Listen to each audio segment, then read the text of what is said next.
தமிழக துணை முதலமைச்சர் உதயநிதி ஸ்டாலினுக்கு நேற்று 47வது பிறந்தநாள் விழா. இதனை முன்னிட்டு மாநிலம் முழுவதும் திமுகவினர் ஏழை எளிய மக்களுக்கு நலத்திட்ட உதவிகளை வழங்கினார்கள்.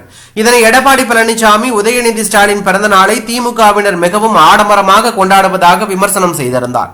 இதற்கு தற்போது அமைச்சர் சேகர் பாபு பதிலடி கொடுத்துள்ளார். இதுகுறித்து அவர் இன்று செய்தியாளர்களை சந்தித்த போது பேசிய அவர், துணை முதலமைச்சர் உதயநிதி ஸ்டாலின் பிறந்தநாள் விழாவை ஆடம்பரமாக கொண்டாட வேண்டாம் எனவும் பிளக்ஸ் பேனர்கள் எதுவும் வைக்க வேண்டாம் எனவும் கேட்டுக்கொண்டார். அதோடு ஏழை எளிய மக்களுக்கு அவர் உதவி செய்ய வேண்டும் என்று கேட்டுக்கொண்டார். அதன் அடிப்படையில் மாநிலம் முழுவதும் நலத்திட்ட உதவிகள் வழங்கப்பட்டுள்ளது.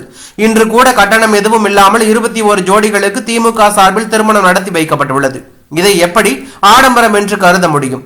பார்ப்பவர் கண்ணில் கோளாறு இருந்தால் யார் என்ன செய்ய முடியும்? மஞ்சள் காமாலை கண்களுக்கு பார்ப்பது அனைத்துமே மஞ்சளாக தான் தெரியும். மேலும் எங்கள் தலைவர் பாணியில் சொல்ல வேண்டும் என்றால் எடப்பாடி பழனிசாமிக்கு வேறு வேலை கிடையாது, அதனால் அறிக்கை வெளியிடுகிறார் என்று அவர் கூறியுள்ளது பரபரப்பை ஏற்படுத்தி உள்ளது.